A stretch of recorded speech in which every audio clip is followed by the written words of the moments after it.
topic that Sayadaw started yesterday. What is the Dhamma? And how is it Dhamma? Sayadaw proposed these two questions, and he spoke for an hour.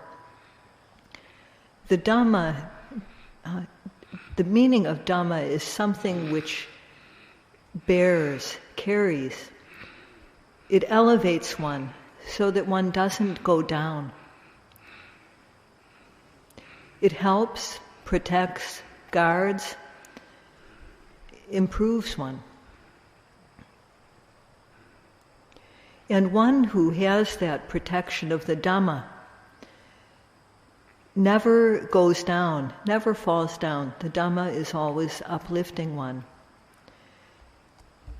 What kind of person can bring about that result? It's said in the text, Yatanusetan patipajante.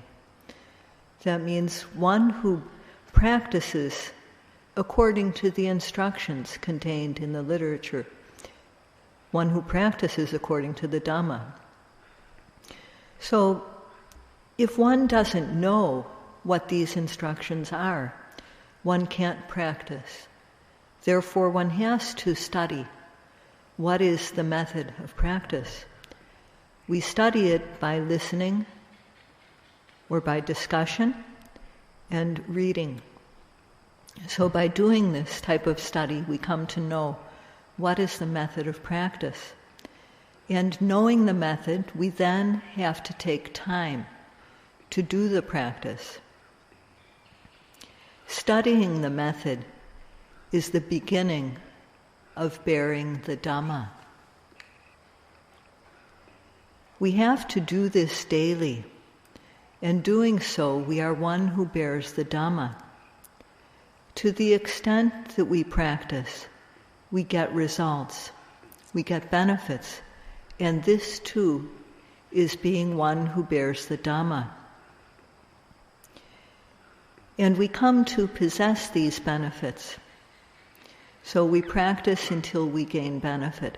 We practice and gain benefit. And one who does this is bearing the Dhamma. Sayadaw began to speak about this yesterday, but he didn't finish, so he's going to continue on this topic. The meaning of dhareti, to bear, to carry.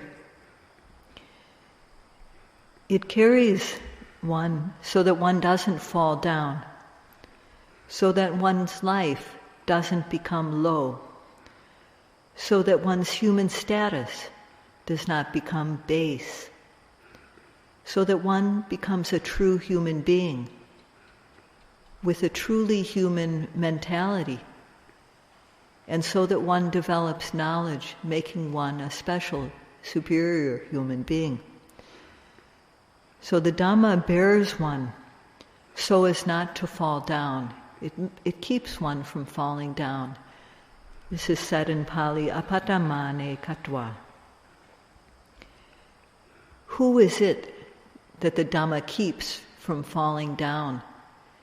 It is the one who bears the Dhamma, atanang dharente. So the Dhamma can help the one who practices according to the instructions, according to the instructions contained in the Dhamma.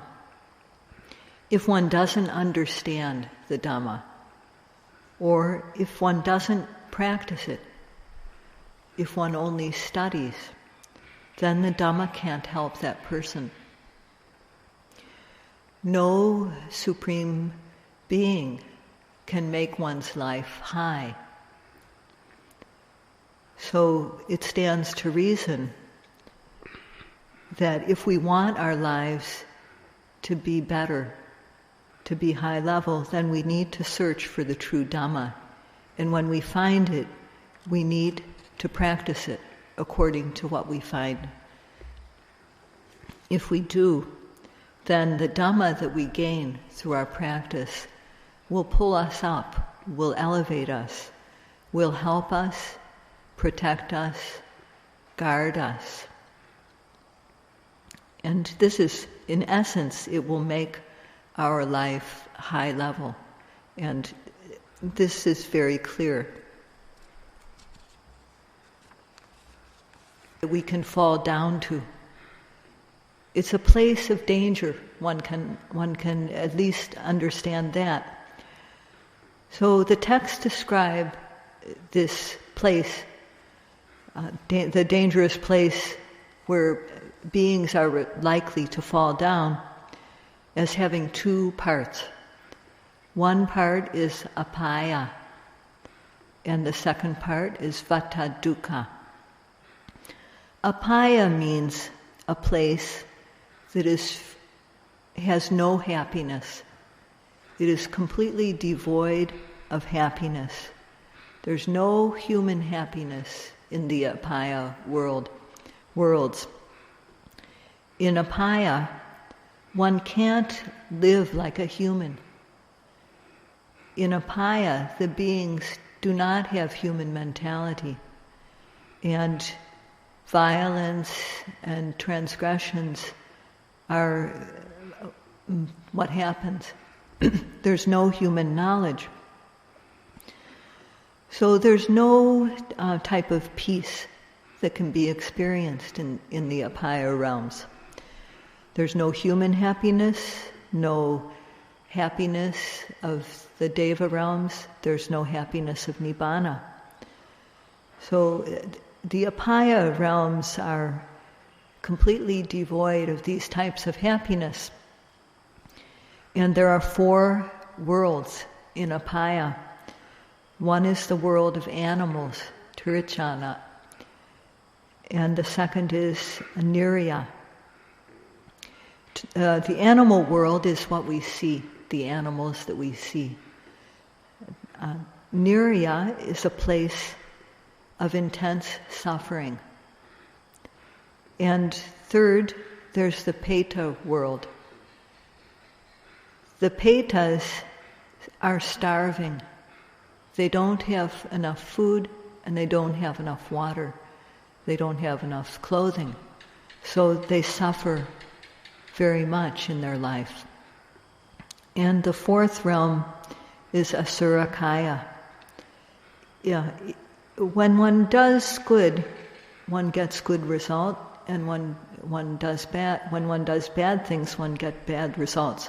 So in turn, one gets good results because of one's good karma, and bad results because of one's bad karma.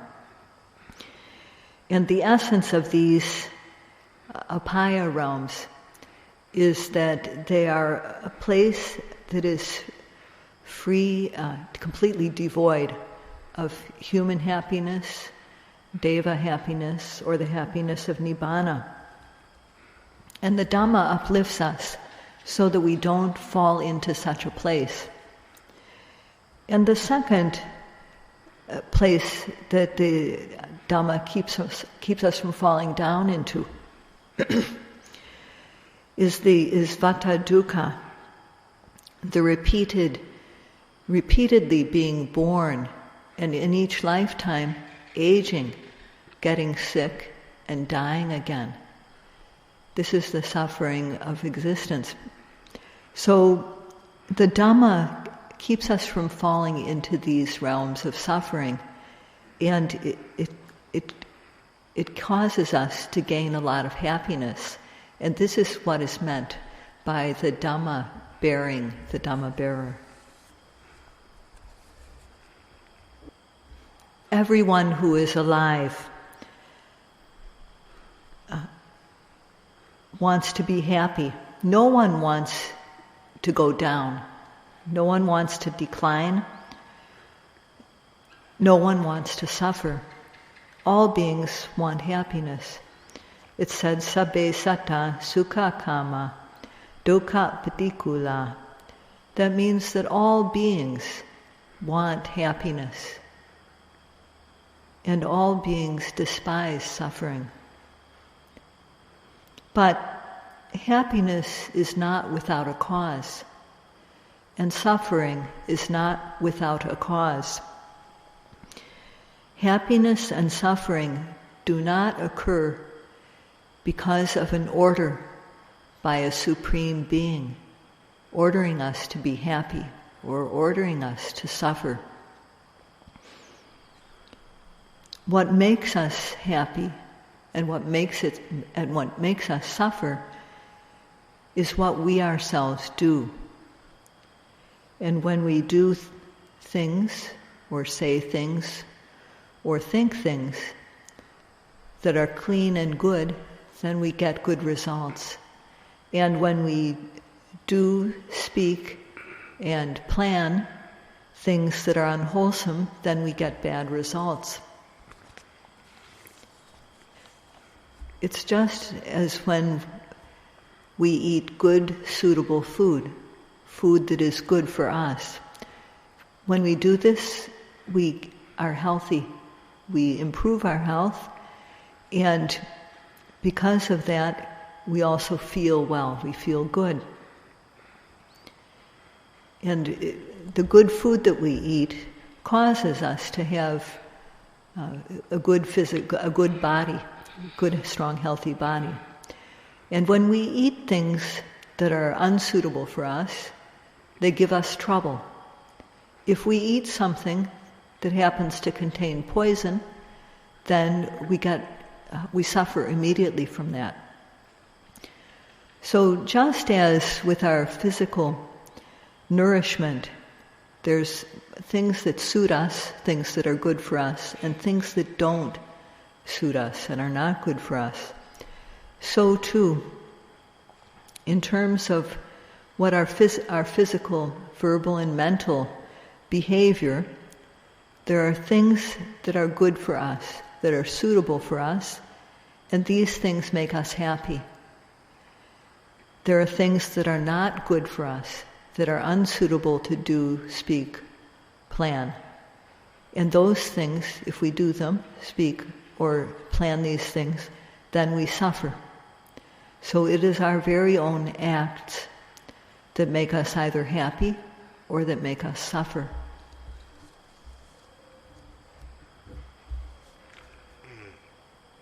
Or what makes our life go down is called in Pali duccharita. And these duccharita means things that are not good to do, misdeeds. And there are three groups. Those that relate to physical actions, these are called kaya duccharita, and there are three of these. The next group is related to speaking, what we say, vaci duccharita, and there are four kinds of these verbal misdeeds.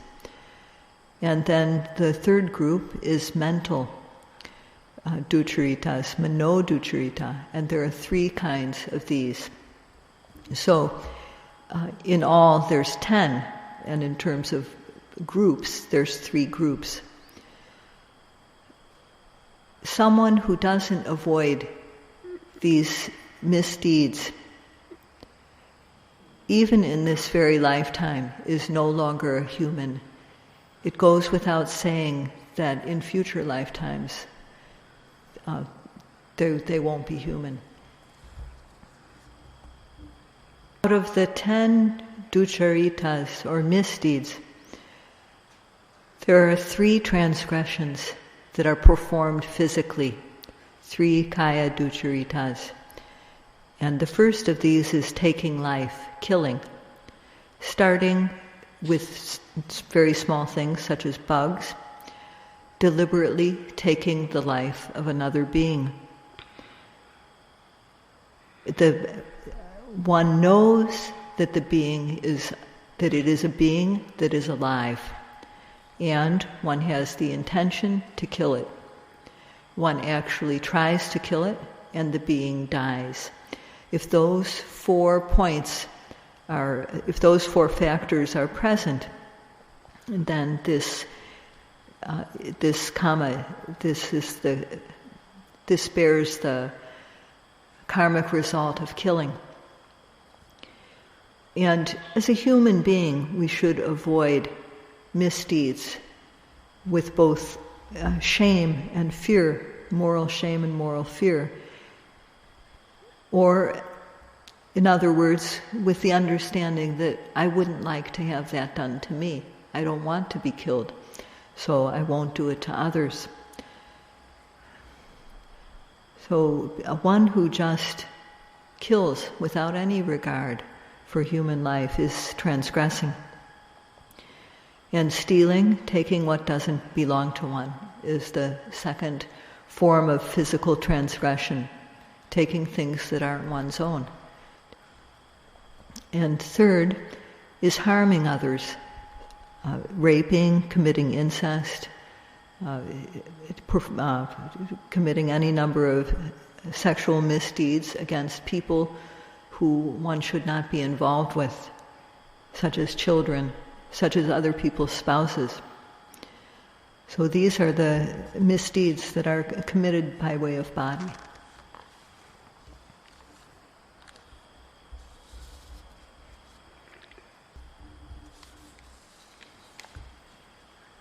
The four misdeeds that are committed verbally, vachi ducharitas, first of all is not telling the truth, lying.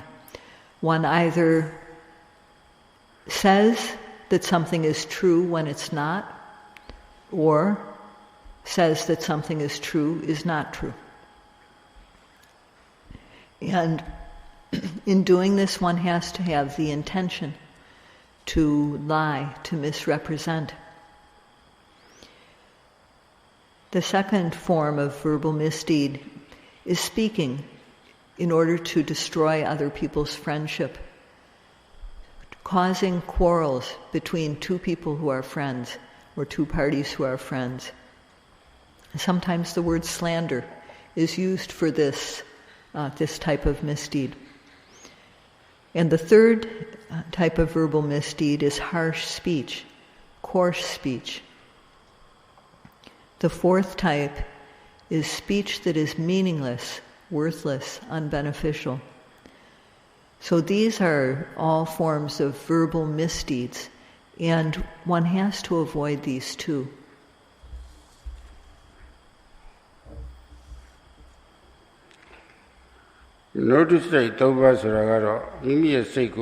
Mental misdeeds, or manoducharitas, are when we don't control our mind and we just let it go, just think whatever it wants. And one, at that time, one turns to wanting to harm others. If one doesn't have a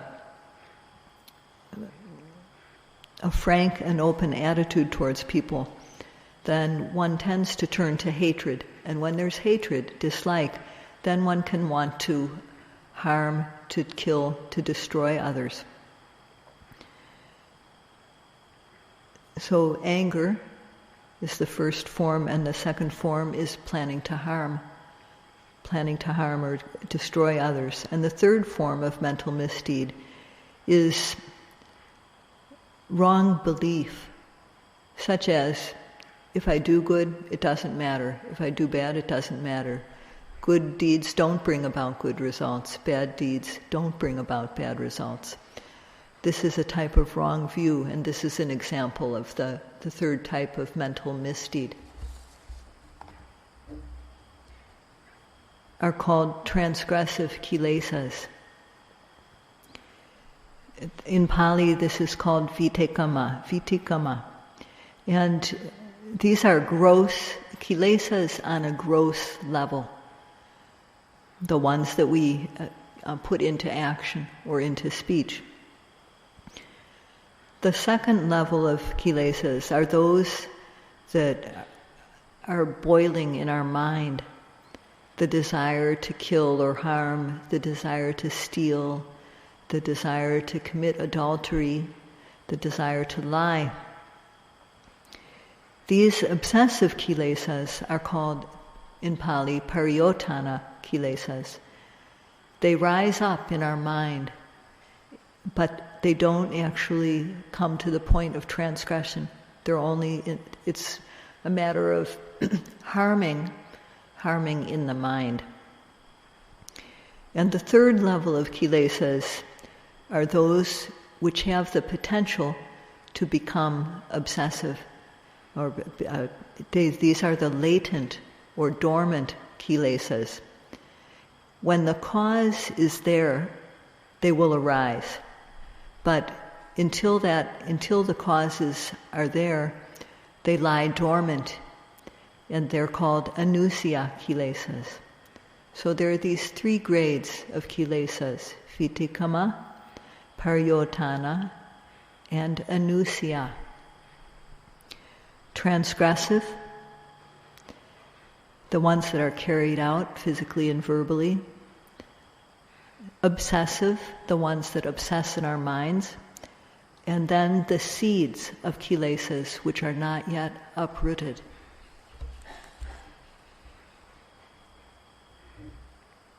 First, the vitekama kilesas.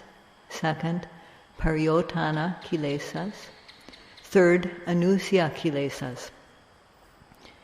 Among these three grades of kilesas, the vitekama kilesas, transgressive kilesas, are the worst, definitely.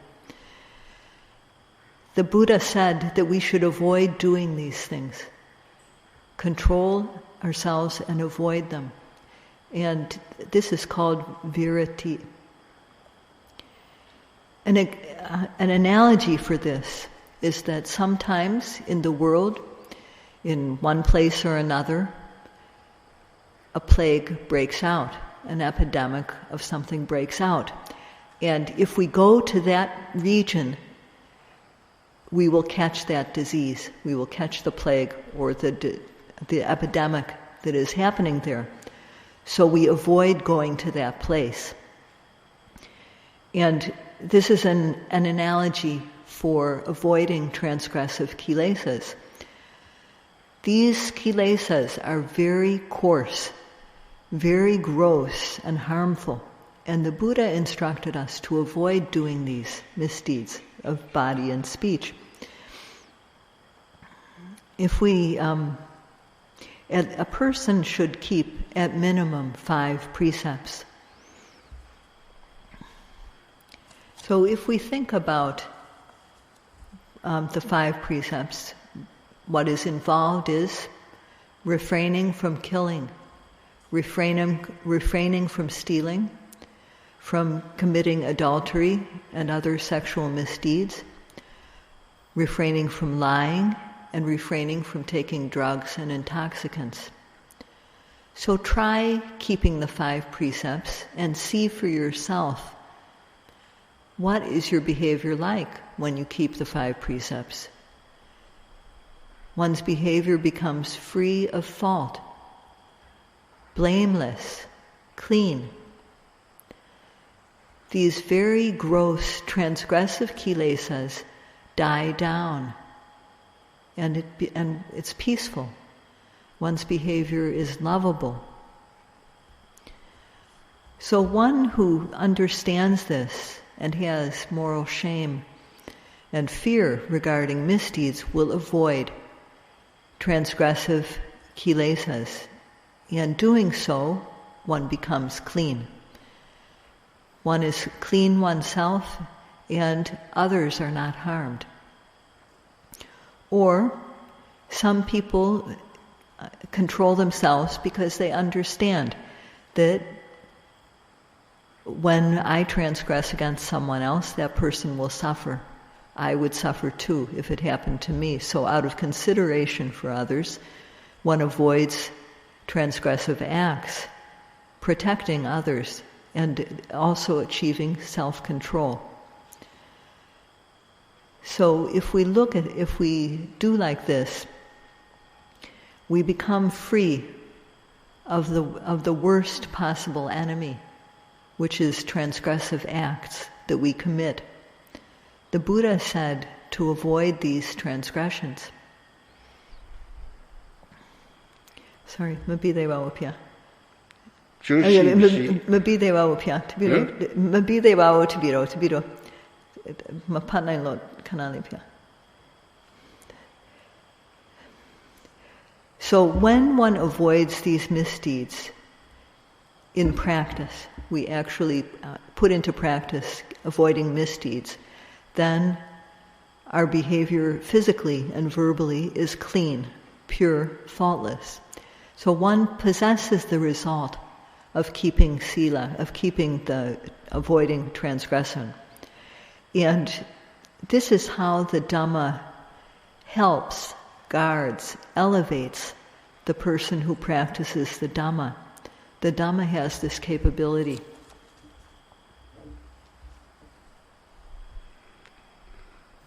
The knowledge or the ability to weigh what is beneficial and what is not, what is suitable and what is not suitable, who have no feeling of sympathy for others, give in to their greed, anger, and delusion, and commit transgressions.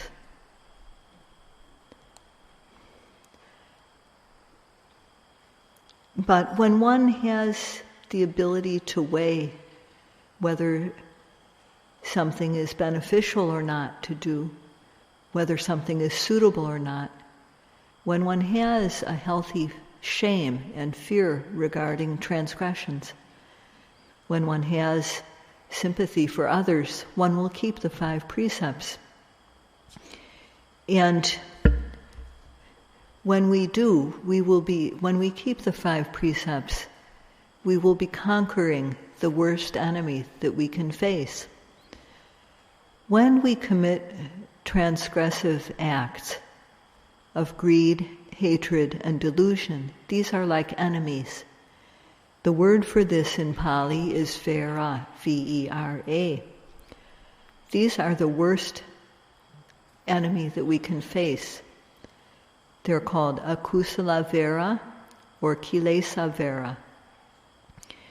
And these cause our life to decline, become degraded, the transgressions based on lobha, dosa, and moha. If we keep the 5 precepts, we are overcoming this internal enemy.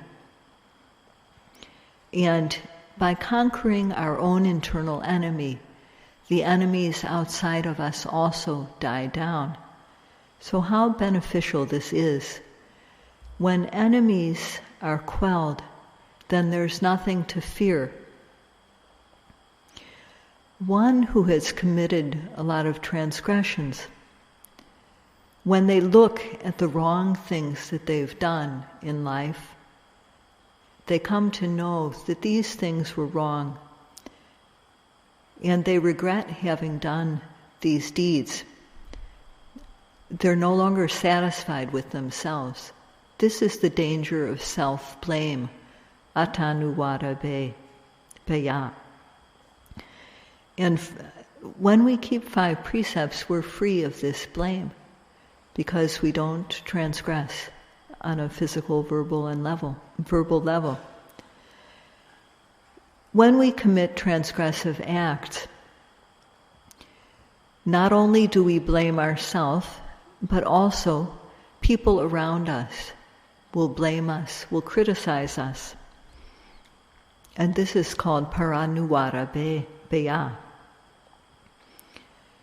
When out of extreme greed, hatred, and delusion, we break the law, then we are likely to be prosecuted. And we may be fined, jailed, or worse. This is the danger of punishment, danda biya. And fourthly, when we commit transgressive acts, there's intention involved, cetana. And when our cetana is unwholesome, then it leads us to a bad place in future lifetimes, which is dugati biya, the danger of rebirth in lower realms. Some people, of course, do not fear danger of rebirth in lower realms. There are certainly other dangers that will meet us if we commit physical and verbal transgressions, but these 4 are the main ones. And if we don't conquer the internal enemy, then these dangers will arise. But on the other hand, if we keep the 5 precepts, as it said, yatanu setang padipajante, if we practice according to the instructions, which are to refrain from physical and verbal misdeeds, then doing this keeps us from falling down. Apatamane katawa. It elevates our life. And if we think about it, there's a lot of power in just learning what it means to keep Sila, and then putting it into practice. So this is how the Dhamma bears the one who practices the Dhamma. And Sayadaw will continue tomorrow by speaking about how the Dhamma gives one a human mentality, and how the Dhamma helps us to develop human knowledge and to become a superior human being. These are two other ways in which the Dhamma is powerful. So this will be continued tomorrow night. Sadhu, sadhu, sadhu.